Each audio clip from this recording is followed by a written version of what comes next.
Hai, what's up guys? Selamat datang ke Kisah Semasa TV. Terima kasih kepada yang sudah subscribe channel ini. Kepada yang belum, bolehlah subscribe untuk mengetahui kisah semasa. Assalamualaikum dan salam sejahtera buat penonton Kisah Semasa TV. Pembayaran fasa 4 sumbangan tunai rahmah STR 2025 diawalkan mulai 18 Oktober 2025. 88 juta penerima akan menerima bayaran fasa 4 sumbangan tunai rahmah STR 2025 bermula 18 Oktober 2025. Lebih awal daripada jadual asal pada pertengahan November 2025 sebelum perayaan Deepavali.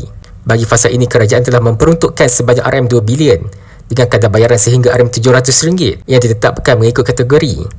Jumlah ini termasuk 200,000 pemohon baru yang telah diluluskan bayaran fasa 4 STR, yang mana penyaluran akan dibuat mulai 13 November 2025. Berbanding fasa 1 pada Januari 2025, jumlah penerima fasa 4 meningkat sebanyak 500,000 individu dan isi rumah, daripada 83 juta susulan keputusan kerajaan Madani untuk membuka permohonan baru dan rayuan sepanjang tahun. Tekad kerajaan Madani adalah untuk memastikan bantuan yang melibatkan agihan limpahan negara ini dapat dimanfaatkan oleh segenap lapisan rakyat Malaysia. Diharapkan penyaluran fasa 4 STR 2025 sedikit sebanyak dapat memberi kelegaan kewangan menjelang sambutan Deepavali.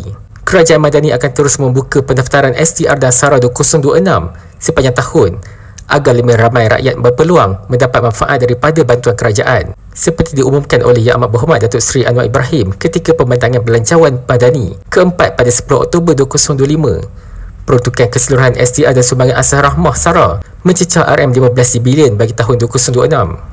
Bagi penerima sedia ada, data mereka akan dibawa secara automatik ke dalam pangkalan data kerajaan bersama data daripada agensi-agensi berkaitan untuk semakan kelayakan STR dan SARA 2026 mengikut syarat yang ditetapkan. Pendekatan ini turut mengurangkan risiko keciciran dan memastikan bantuan terus sampai kepada golongan sasar. Pemohon STR boleh merujuk soalan lazim FAQ di portal rasmi STR melalui pautan bantuantunai.hasil.gov.my bagi mendapatkan maklumat lanjut. Semakan status pembayaran dan kelulusan STR boleh dibuat melalui pautan yang sama. Pembayaran STR fasa 4 akan disalurkan secara berperingkat. Untuk sesiapa yang mempunyai akaun bank, akan dikreditkan terus ke dalam akaun bank untuk penerima sedia ada pada 18 sehingga 24 Oktober 2025. Dan untuk sesiapa yang tiada akaun bank, termasuk di Sabah, Sarawak dan wilayah Persekutuan Labuan, pembayaran secara tunai melalui cawangan bank simpanan nasional mulai 21 Oktober 2025.